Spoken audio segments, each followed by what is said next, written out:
Hello, hello. Hi guys, thank you so much for having us. I'm Carly from Point Blank. Don't know if any of you guys have heard of us, but Point Blank is an electronic music school. We've got courses in London, we've got a school in LA, and we're actually opening a school in Ibiza this summer, which is exciting. Yeah, so you can head to our website, pointblankmusicschool.com, find out a little bit more about what we do. And yeah, super excited to have you here, DVS1. Thanks for having me. Yeah, thank you so much. How was your set last night? It was fun. Yeah. It was what you expect from an opening at DC-10 in Ibiza, you know, packed full of people. It was mental. Yeah. I just couldn't breathe. It was no, so it was rammed. Good. Yeah, it was good. Wicked. So, I mean, you're here for a DJ skills workshop. In your opinion, what are the key elements in making a good DJ? I mean, I think time, experience, dedication. I think too many people rush, especially with technology making things easier. I think people rush into this. Well, I can press play. I can beat match these two items, so I'm a DJ. And I just think it takes time and it takes experience of looking for music and making mistakes and playing sets to an empty room at the beginning to in your basement at a house party. Anything to gain you experience. I mean, anything you do, whether it be art, cooking, DJing, anything, it takes years to become a master at those things. And I just think everyone needs to just slow down, even if technology makes it easier, and take the time to invest in their ability to just gain experience over the years of trying. I guess it takes a really long time to find your sound, doesn't it? And I guess find your niche. Yeah, and you can't find that overnight. I mean, it's trial and error. It's getting influenced by the people you hear, by the things you like, by everything. I mean, every night is different. Every day you wake up in the morning, you don't feel the same. So I think it's just learning who you are. And even by age, I mean, I hate to say, when I was 20, I was at a phase almost trying to please everyone as a DJ or as just somebody playing for people. And I think the older I got, the less I was worried about pleasing everyone. And it was, this is who I am, and you're going to get me. But you have to have experience and confidence and even just life experience to know who you are, to be able to get on stage and play what's exclusive and definitive of who you are. Yeah, totally. So can you give us a little overview of your career to date? I mean, you're a DJ first and foremost. You produce music as well. And you're, I guess, most well known for being one of Berghain's residents. Can you just, start to the, where you are now, sure, in a nutshell? I mean, I was always a DJ first, and I mean, I'm 40 now. I've been playing for over 20 years. And when I started playing, production was not a necessary device to get yourself to be a DJ. I mean, there was DJs and there were producers, and there were some people who could do both. But really, I started watching DJs and wanting to be a DJ. I never thought about producing music. I had some gear. I was messing around a little bit, but for me, the art was in the DJing, and the way I watched the guys who influenced me, they weren't just pressing play. They were skillfully blending, mixing, layering. And so I started as a DJ. I mean, I learned to appreciate production, and I will definitely say that production opened the door for me, but I walked in that door as a DJ. And I think that's even a lot of times what's happening now is somebody gets known for their production but is not a DJ, but technology allows them to be a DJ. But maybe they aren't DJs. And I think there is a clear definition and difference between people who are proper DJs and people who are producers. And like I said, there is the middle ground where some can do both. Why do you think that shift happened? Like, why do you think now you almost have to produce in order to kind of make a living out of being a DJ? Because record sales and in general music sales have changed, and a producer in the 90s could make a career out of producing, staying in the studio and writing track after track and selling what sells now maybe 200 to 300 copies on vinyl would equate to 2,000 to 3,000 on vinyl 20 years ago. So they could actually make enough dividends from releasing a record monthly or every 2 months to cover their bills and everything else. But now they can't, so they ultimately have to become touring acts. And instead of going out and playing live, DJing is easier, so to say. So they plug in, they get the technology, they download some tracks, they call their producer friends to get some tracks, and they play. But in the end, I wish producers could make more money producing, because it would be really great to keep the separation and have these producers stay in their studio, not be affected by the stress of travel, performance, and maybe being in environments that they're not comfortable in, and keep them making great music. Because so many producers, they start at this level where they got known for their amazing quality and creativity, and then they got on the road and they stopped producing, or they slowed down in their production because they were distracted by the DJ life or the touring life. And then you end up missing out on some of the greatest artists because they lose their place, or they lose their finesse, and they have to go a different direction just to survive. What kind of effects do you like? Do you think it's been a positive or a negative effect that, you know, technology advancing so quickly, has that affected, you know, creativity within music for the better? Or I mean, there's always the good and bad hand of that. It's I think for people who are creative, technology can absolutely benefit them. Like, even for me, the way I DJ with multi-layering and always being in the mix, absolutely technology helps me. The CDJs and vinyl combination help me. And I mean, regardless of arguing what's better, digital or vinyl, I won't argue it. It's like, I've watched DJs show up with a computer and Tractor and do nothing outside of just having a digital record bag, basically carrying their digital music. But then I've watched other artists show up with Tractor or a digital solution, and they've pushed the boundaries of what they can do because they have technology on their side. And to me, that's absolutely respectful, and it's amazing what they can do. But I do think that the majority have used technology to be lazy and to bypass some of the requirements to be skilled and become a master at what they do. I mean, just even the sacrifice, I hate to say, of like, and this is not an old school versus new, but 20 years ago, to become a DJ, you had to sacrifice something to buy turntables, to buy records, because it was the only medium. Regardless if it was better or less or anything, you at least had to make a sacrifice. And nowadays, all of us have laptops, all of us have a computer. It's part of our everyday lives, and it's too easy to just download music and play it and find software or plug in with a USB stick and be done. So yes, technology can be really good in the right hands and really bad in the wrong. So, I mean, you DJ using turntables and CDJs. Do you think, I'm assuming you started out playing vinyl. Yes. Do you think that, you know, that grounding in vinyl has made you a better DJ? I mean, my biased answer is absolutely, because, yeah, because I think, don't get me wrong, there could be somebody absolutely amazing who's never touched turntables, but I think there's some natural skill to the art of DJing and what it originally was about, which is, I can only do what I can do with my hands physically when I'm not using computers, sync, or anything else, and that creates my creativity, my ability, and how far I can push myself physically and with my hands even to do something. And I think it makes a separation. You can hear the difference almost. So, yeah, I'm sorry. That's a definitive yes. It's a definitive yes then. Yeah, it's a definitive yes. So, I mean, can you tell us about your vinyl collection? Is there really 35,000 I'm addicted. records? Yeah. That's insane. I mean, so there's two parts to that story. I've been buying vinyl for over 20 years. I had about 15,000+ records. And then about 3 years ago, an old friend who was a generation ahead of me, about 10 years ahead of me in my hometown in Minneapolis, he was one of the first house DJs in our area, and he passed away unexpectedly.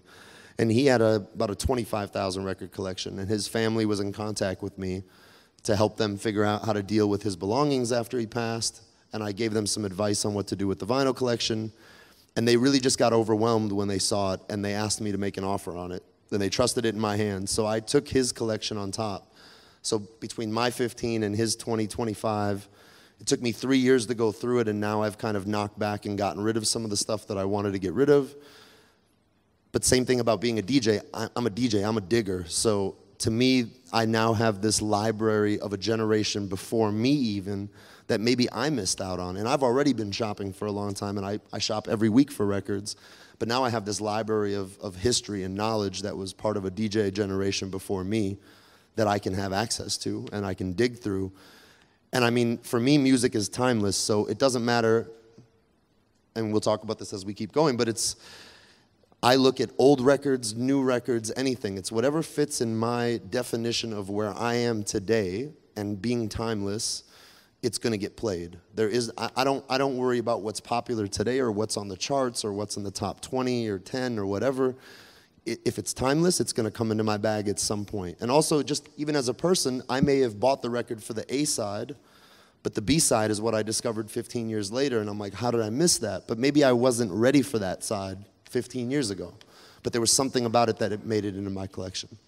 So how did you make that transition to digital? I mean, it was out of necessity. It was when I first started touring in 2009, 2010, I was carrying 2 record bags and a few backup CDs. But I would hit parties where the turntables were messed up. And it's an interesting level. Like, at the beginning of touring, people didn't maybe respect me as much, that I really needed turntables to work because I was really a vinyl DJ walking in. So I had some problems. And I would always take it really personal because I love what I do, and if a night doesn't go well, I mean, I really like get upset afterwards, you know, and maybe even for everyone else it was a good experience, but for me something was off. So I started to really take it personal when things didn't work, and you could see it in my face when I would play, and then I just realized, like, I can't stop the party at that moment. My job was to go there and create the party, so I adapted, and got myself comfortable that if anything went wrong, I could go in any direction. I could use USB, I could use vinyl. In my ideal world, I get to use both. You know, and like today is like a simplified setup. Normally I would have 3 CDJs and 2 turntables. For today's demonstration, we simplified it a little bit, but to have all the options in front of me is great. And the physicality of vinyl forces me to continue to go up and down in my momentum and in my flow, because when I find myself stuck on a night playing all digital, it's great, but I can do too much, and too much is not always good. You know, like I can play. What do you mean by that?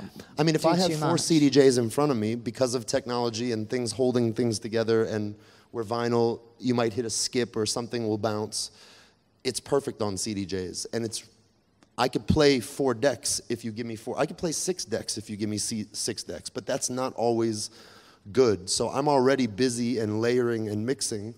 So to find myself having to rethink to play on vinyl, and to move up and down, and even just to re-EQ because vinyl sounds different than a CD. Maybe the acoustics are different in the room. Those things keep a certain flow and momentum and rhythm the way I play that keeps it interesting for me. So I appreciate having all the options. So how do you prepare, for example, for one of your like mammoth 8-hour Berghain sets? Like that is a whole lot of music that you need to... I mean, do you organize it in advance, or, I mean, how do you organize all of that music? I mean, I like so much music that I think organization is really, it's difficult for me. I'm constantly in a method of organization, like whether it be with records on the floor, folders on my computer. I'm in a constant state of, I'm never fully organized. Nothing is ever always in its place. But that's always the process of searching. Like I've always got piles that I need to look through. I've got folders I need to go through. And a couple times a year I do these 8, 10, 12-hour sets. And those are almost my marks to like rethink everything. Like I erase all my folders. I erase what I've been playing the last 6 months, and I start digging in again a little deeper, or I go look at some old stuff or pull some new things in. And I play everything by mood. So even when I used to only play vinyl, in my record box at the gig, it would be like deep stuff, heavy stuff, eclectic stuff. And in my digital folders, it's the same thing. So I have everything painted by color, by mood. And when I show up to a long set, I trust myself that the process of getting ready for that was weeks of going through music. So I'm gonna take this batch, I'm gonna take that folder.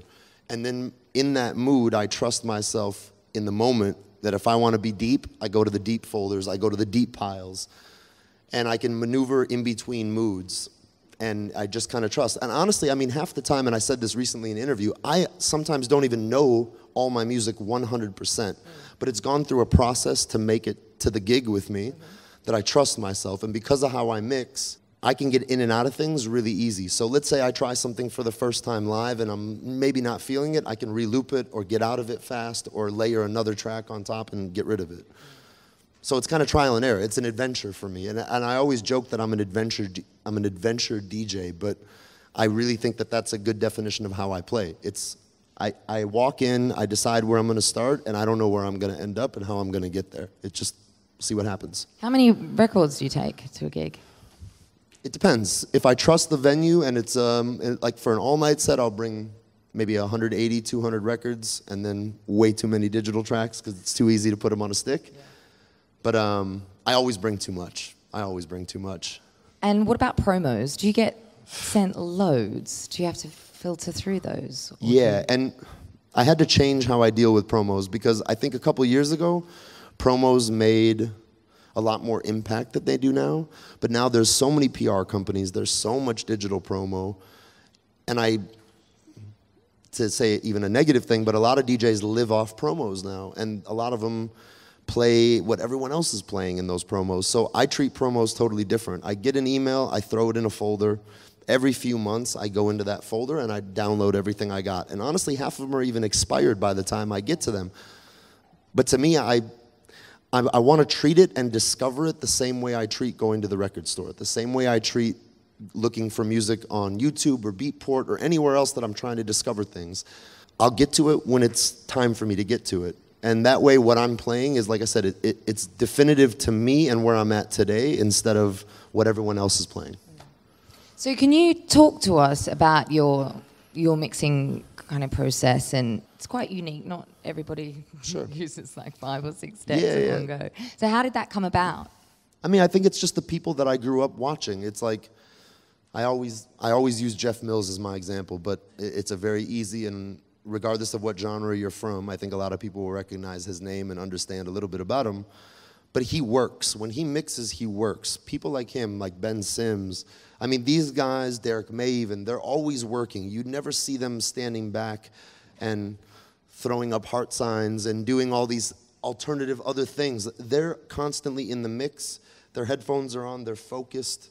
And it's a physical thing as well, isn't it? You don't need to go to the gym. Yeah, I mean, yeah. I don't work out. I DJ. You know, so the thing is everyone that I grew up on, unconsciously, I was influenced by them, and we're all in a, you know, ultimately a part of everything we were ever influenced by, what we watched, what we saw, or what we saw growing up, or anything. And so I watched these DJs, and I was always on the edge of the sound system, like dancing, but watching the DJ, and that became part of my style. And so for me, to DJ is to work. You know, like you're always thinking what comes next, and you're always manipulating. And because I'm always in the mix, I learned to manipulate with EQing, with bringing things in that are necessary for just what I need.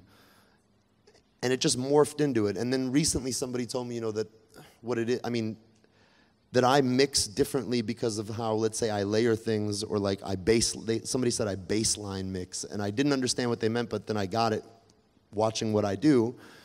I find rhythms in things, and I just extract those rhythms on the fly. And where maybe I didn't hear the rhythm on the track by itself, but in the mix I discover a totally new rhythm in the moment.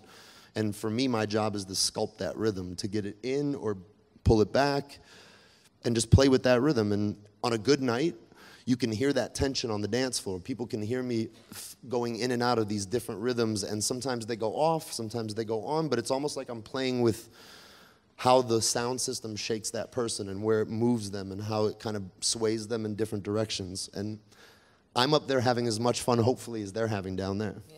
Well, that's what I love about your sets. Like, it is techno and it's quite fast, but it's really groovy. Yeah. That's well, that's also been the argument that I've had with a lot of people. When I released my first records, all my records were 135 BPM, and everyone's like, "Oh, it's so fast." I'm like, "No, it's not.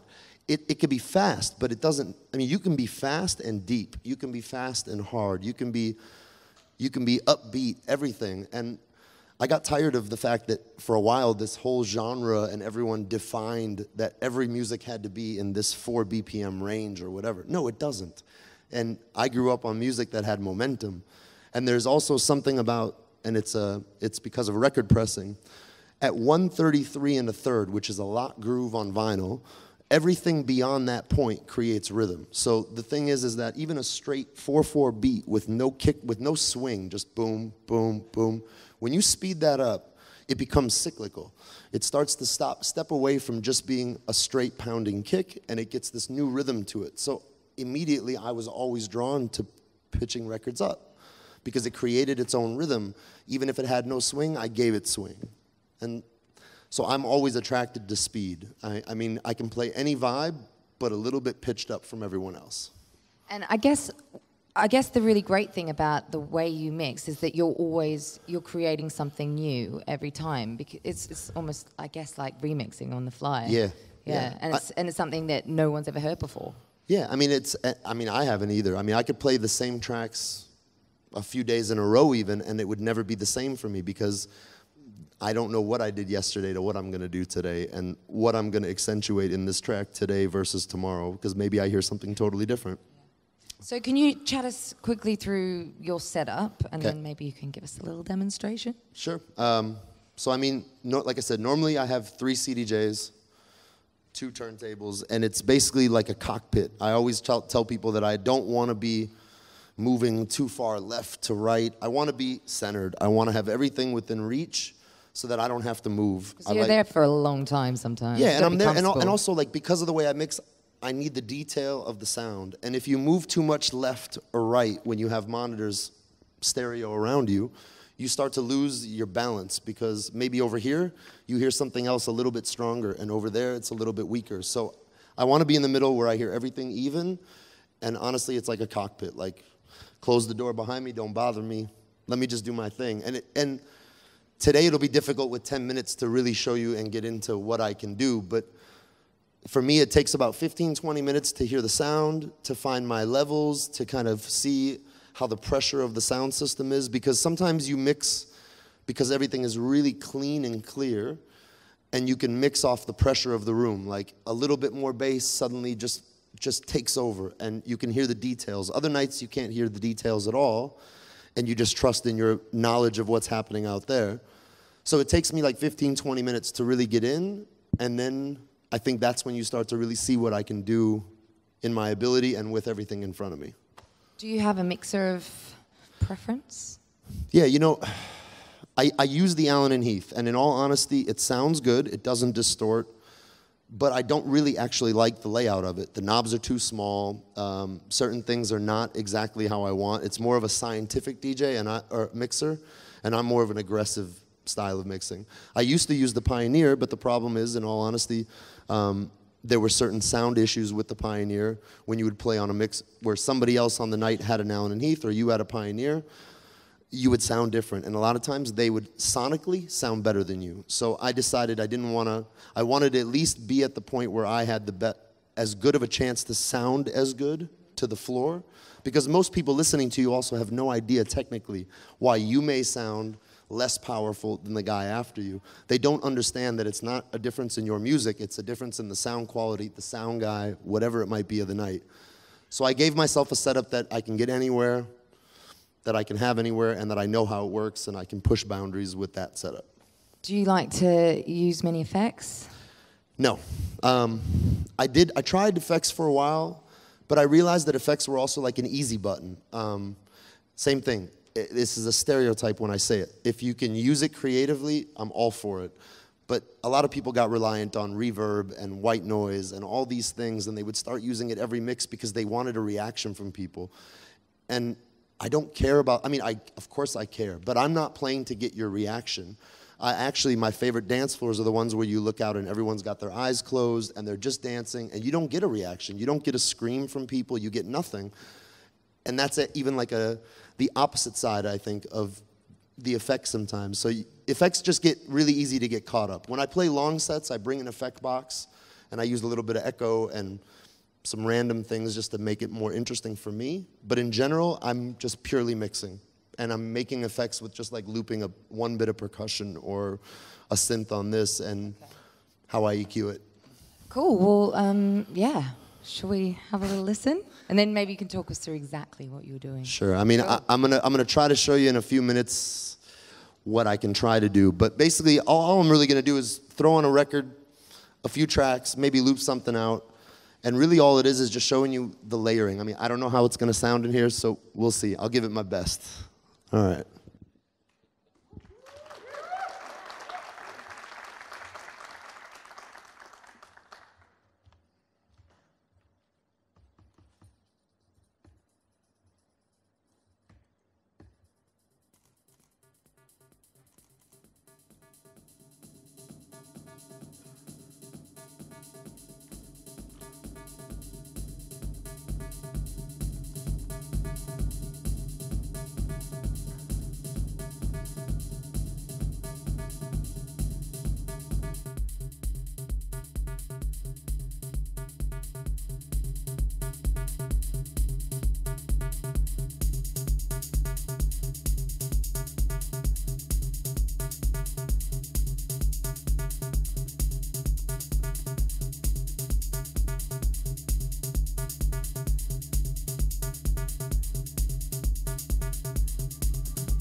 I mean, I could, hey, thank you.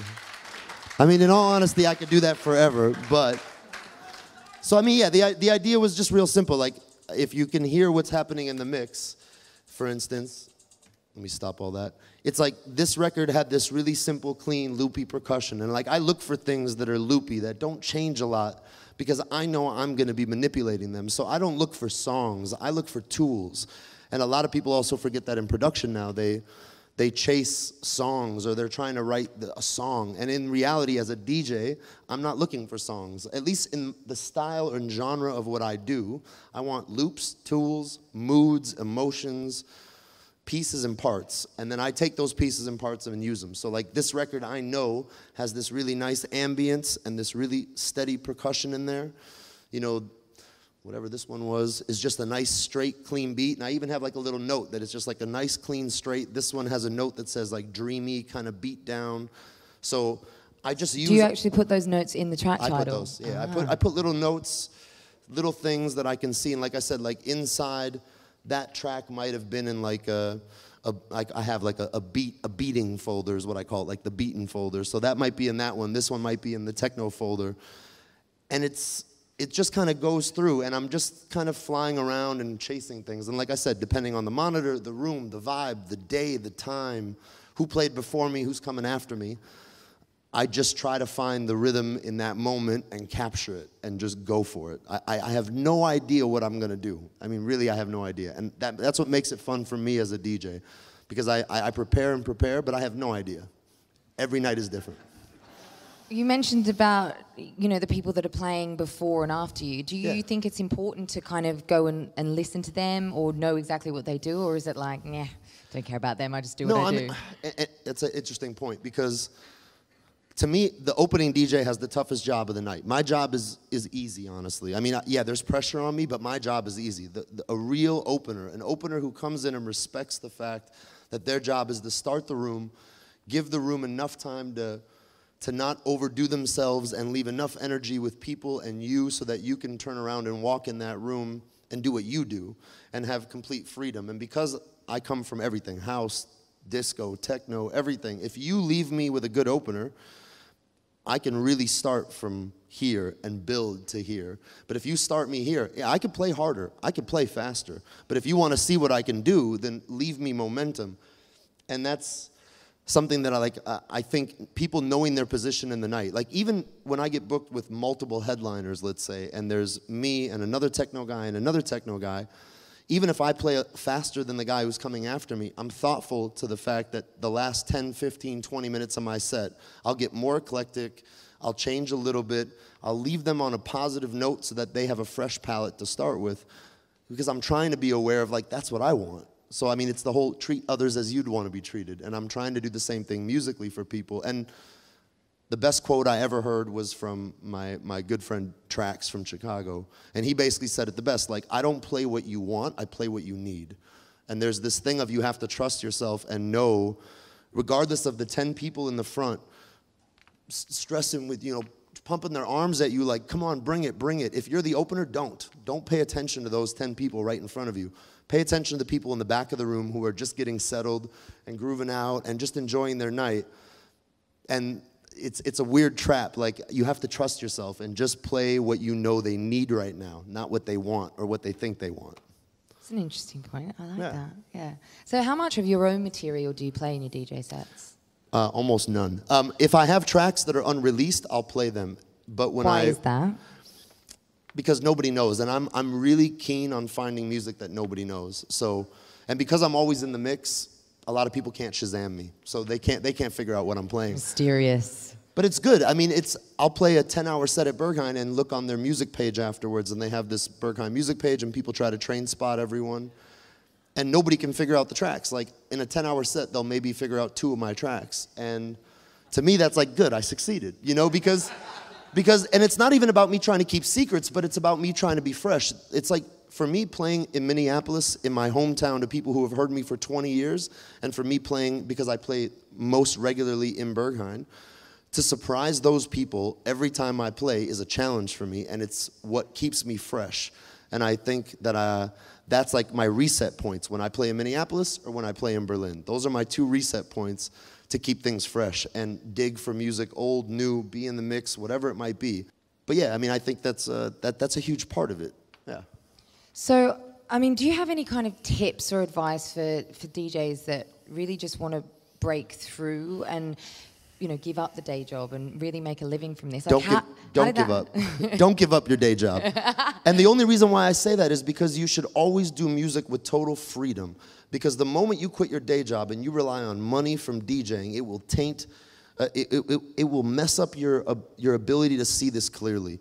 And I had so many hustles on the side, so many jobs on the side to always allow me to do music with total freedom. I never had to play anything for anybody else. I never had to adjust my style. I never had to change. If you didn't like me, then don't book me. Don't mess with me. This is what I do. This is who I am. And I think that's important. And I just think it takes time. Like, if you think you're ready now, give yourself another couple of years and let's see how much better you are even in another couple of years. And I didn't understand it when the doors opened up for me on this. Derek May, I released one of my first records on Transmat with Derek, and Derek looked at me and said, when that train hits, you don't understand what's going to happen. And I'm like, yeah, whatever. I mean, it's no joke. And so you better have your A game when the door opens, because as much as you want to quit your day job and everything else, keep doing music with total freedom. If what you do is timeless, you will succeed in some way.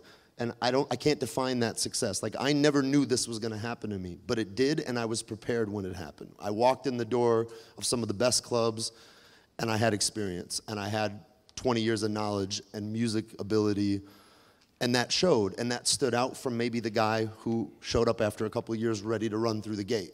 So I just think, take your time, do this out of love, and you'll gain some success out of it, whatever that may be.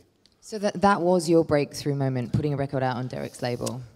Putting out simultaneously. I put out a record on Transmat and on Clockworks, and I showed up to play one of my first sets in Europe at Berghain, and like, you know, everyone's arm crossed, eyes on me, like, what's this kid gonna do? And the thing is that I walked in there at the time, only vinyl, and a part of me did my research, and I realized that the tempo of techno in Berlin at the time was like 128, 129, and I started at like 128, and after about 30 minutes, I was like, this is not me. And I just started speeding it up. And when I hit my groove, I looked around and people were like, yeah, it's really fast. And I'm like, yeah, but do you like it? And they're like, yeah, it's really good, but it's just really fast. But in the end, you can't hide who you are. So don't try to change to be like anybody else. Just be you. And either they like it or they don't. And in the end, I walked in there and just did me, and it worked. And I'm still here, and I'm talking to you guys. So in the end, just do you. Happy days. Happy days. Happy days.